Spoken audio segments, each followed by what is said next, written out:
Bonjour à toutes et bonjour à tous. Aujourd'hui, nous allons parler d'un sujet qui touche beaucoup de dirigeants comme à chaque fois. Je vais vous parler aujourd'hui du perfectionnisme excessif. Alors vous êtes peut-être du genre à vouloir que tout soit parfait, que chaque détail soit impeccable avant de valider un projet.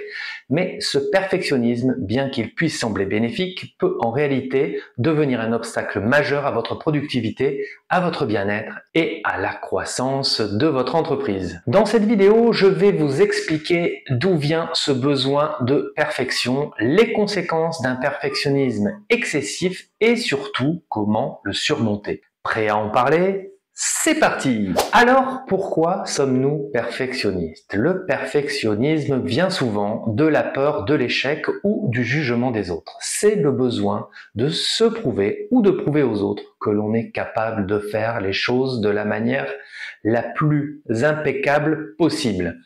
En tant que dirigeant, vous pouvez penser que ce niveau d'exigence garantit le succès de votre entreprise, mais cette mentalité peut être épuisante et vous empêcher d'avancer. Parfois, il s'agit d'une pression que vous vous mettez vous-même, alimentée par des attentes irréalistes ou la peur de décevoir. Quelles sont les conséquences du perfectionnisme excessif? Eh bien, ce perfectionnisme a des conséquences négatives. Et oui, il vous fait perdre du temps sur des détails qui, bien souvent, ne sont pas cruciaux pour le succès global du projet.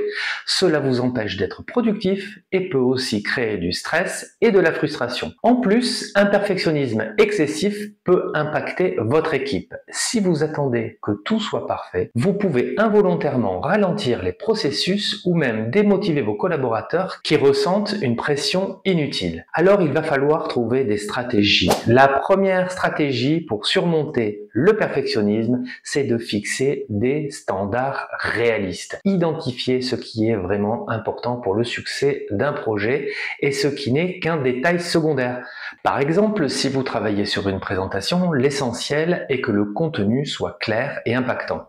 La couleur parfaite, un graphique bien chiadé, des mots précis dans un titre peuvent être ajustés plus tard. Distinguez l'essentiel de l'accessoire et concentrez votre énergie sur ce qui compte vraiment. La deuxième stratégie, c'est d'accepter que l'imperfection fait partie du processus. Rien n'est jamais parfaitement parfait et c'est tout à fait acceptable. Apprenez à valider un projet quand il est suffisamment bon plutôt que parfait. Vous serez souvent surpris de voir que le travail est tout aussi bien perçu, même s'il ne correspond pas exactement à vos standards de perfection. Accepter l'imperfection, c'est gagner du temps et avancer plus rapidement tout en vous préservant d'un stress inutile. La troisième stratégie, c'est de pratiquer le feedback constructif. Plutôt que de chercher à tout faire parfaitement, lancez-vous, puis ajustez en fonction des retours. Le perfectionnisme bloque l'action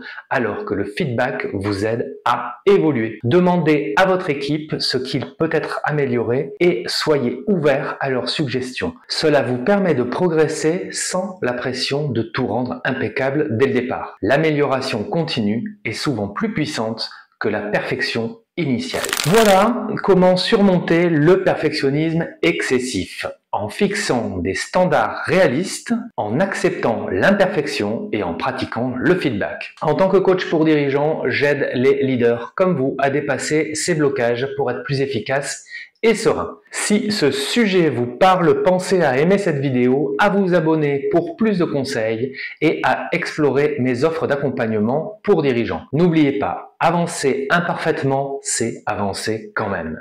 Merci d'avoir regardé et à bientôt pour d'autres astuces pour le bien-être du dirigeant et leur performance.